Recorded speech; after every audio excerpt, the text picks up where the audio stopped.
चीन के अरबपति ऐसे उड़ाते हैं अपनी दौलत। पैसे को कैसे उड़ाया जाता है, अगर ये देखना है तो चीन के इन बिलियनियर्स की लाइफस्टाइल देख लीजिए। प्राइवेट जेट, लग्जरियस कार्स और वो हर ऐशो आराम जिसे पाने की आम लोग कल्पना भी नहीं कर सकते। आज के वीडियो में हम आपको इन चीनी अरबपतियों की आलीशान और लग्जरियस लाइफ की कुछ ऐसी झलकियां दिखाने जा रहे हैं जिन्हें देखकर आपकी आंखें खुली की खुली रह जाएंगी।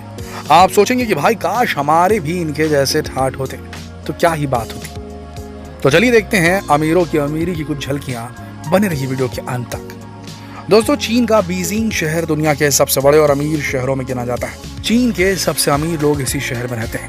ये दुनिया का 5वां सबसे अमीर शहर भी है। यहाँ के ज्यादातर अमीर लोग बिजनेसमैन हैं, जिनमें सबसे पहले नाम आता है झोंग शैनशान का।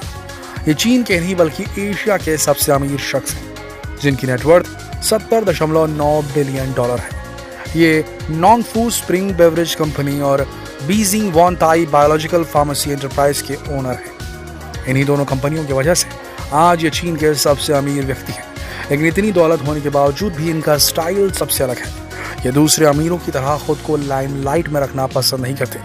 ये एक बहुत ही लो प्रोफाइल लाइफ जीना पसंद करते हैं।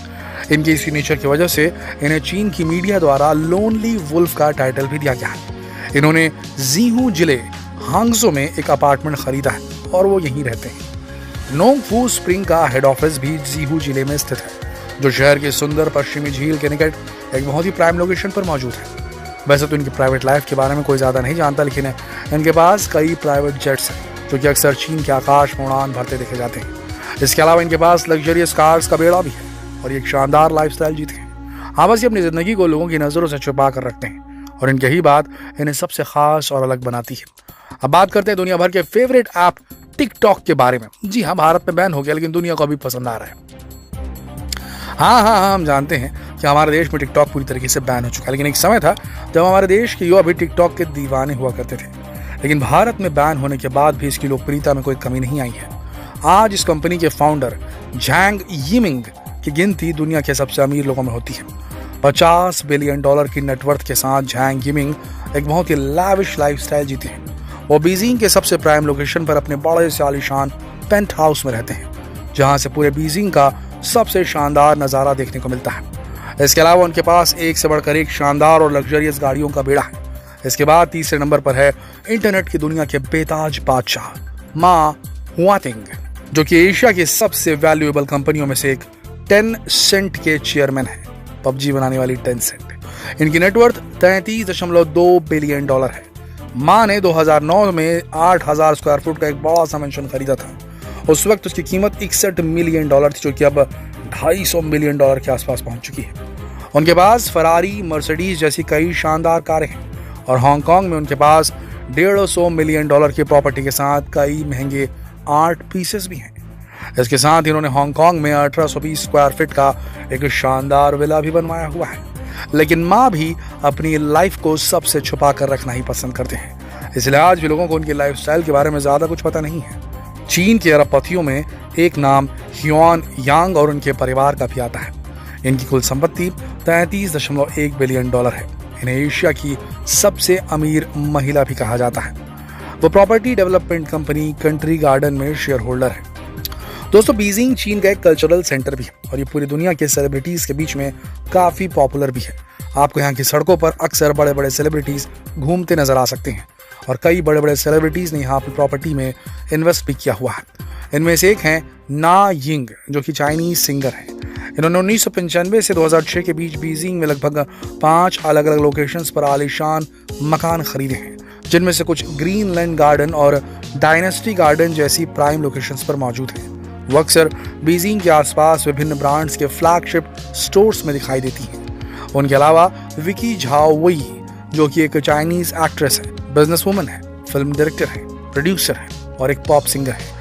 ये माई फेयर प्रिंसेस में अपने रोल की वजह से रातों रात आसमान की बुलंदियों पर पहुंच गई थी। इन्होंने भी बीजिंग के रियल एस्टेट में 7.6 मिलियन का इन्वेस्टमेंट किया हुआ है। आज इनका पोर्टफोलियो 45 मिलियन डॉलर से भी ज्यादा है। इसके अलावा दूसरी फेमस सेलिब्रिटीज में फी योंग, करीना, लाओ झांग यामू और क्विजन के नाम आते हैं, जिन्होंने बीजिंग में काफी सारा इन्वेस्टमेंट किया हुआ है। अब आप सोच रहे होंगे कि आखिर ये सभी सेलिब्रिटीज बीजिंग में घर खरीदने के लिए इतने एक्साइटेड क्यों हैं? इसका सबसे बड़ा कारण है यहाँ की लग्जरियस लाइफस्टाइल। इसके अलावा यहाँ के घरों में नेचर और लग्जरी का बेहतरीन संगम देखने को मिलता है। यहाँ के घरों में आपको बड़े बड़े बेडरूम और शानदार मार्बल के काम वाले बाथरूम देखने को मिलते हैं। इन घरों के शानदार आर्किटेक्चर और वैल्यू की वजह से ही सेलिब्रिटी यहाँ आकर रहना पसंद करते हैं। शानदार घरों के अलावा यहाँ के बड़े बड़े शॉपिंग मॉल और मार्केट सभी सेलिब्रिटी के शॉपिंग करने के लिए बेस्ट जगह हैं, जहाँ ये सेलिब्रिटीज और बिलियनियर्स अपनी कमाई को उड़ाना पसंद करते हैं। इसके बाद जब शॉपिंग से उनका मन भर जाता है तो बारी आती है खाने की। यहाँ एक से बढ़कर एक शानदार रेस्टोरेंट है। यहाँ आपको शानदार चाइनीज क्विजीन परोसा जाता है। इसके साथ ही यहाँ आपको जापानीज, इटालियन और थाई खाने के साथ ही इंडियन फूड भी मिल जाता है। इसके अलावा बीजिंग की नाइट लाइफ भी काफ़ी पॉपुलर है। यहाँ के युवा रात को बार, पब और नाइट क्लब में जाकर अपनी रातें रंगीन करते हैं। बीजिंग अपनी जंपिंग नाइट लाइफ के लिए मशहूर है। सैनली तुनबार स्ट्रीट, वांग फुजिंग और जिदान, इसमें सबसे अधिक घूमने वाले नाइट स्पॉट्स देखे जा सकते हैं। यहाँ की फैशनेबल मॉडर्न महिलाएं वांग फुजिंग स्ट्रीट और जिदान शॉपिंग सेंटर पर बीजिंग के कई बुटीक्स में शाम की खरीदारी करना पसंद करती हैं। दोस्तों, कुल मिलाकर चीन के लोगों के पास पैसे की कोई कमी नहीं है और वो उसे खर्च करने में कंजूसी भी नहीं करते। उनकी सरकार भी उन्हें बिजनेस को बढ़ाने में काफी मदद करती है, लेकिन सिर्फ तब तक जब तक वो चीन की सरकार के फेवर में बातें करते हैं। और अगर कहीं इन्होंने सरकार के खिलाफ आवाज उठाती तो उनका हाल जैक मा जैसा हो जाता है। याद है ना जैक मा, अलीबाबा के फाउंडर? उन्होंने बस एक गलती की थी, जिनपिंग की सरकार की गलत नीतियों के बारे में बताकर, और फिर वो ऐसे गायब हुए कि कई महीनों तक नजर नहीं आए थे और उसके बाद कंपनी भी लगभग बर्बाद ही हो गई। तो चीन के मिलेनियर तभी तक मजे उड़ा सकते हैं जब तक वो सरकार की जी हुजूरी करते हैं, और जहां सरकार की आंखें टेढ़ी हुई तो उनका नामो निशान भी मिलना मुश्किल हो जाता है। दोस्तों, चीन के बिलियनियर्स के बारे में जानकारी आपको कैसी लगी हमें कमेंट करके जरूर बताइएगा, और जितना हो सके इस वीडियो को शेयर करें फेसबुक पर, व्हाट्सएप पर और यूट्यूब पर। कल फिर मिलते हैं एक और दिलचस्प वीडियो में। तब तक के लिए आप सबका इस वीडियो के अंत तक बने रहने के लिए दिल से धन्यवाद।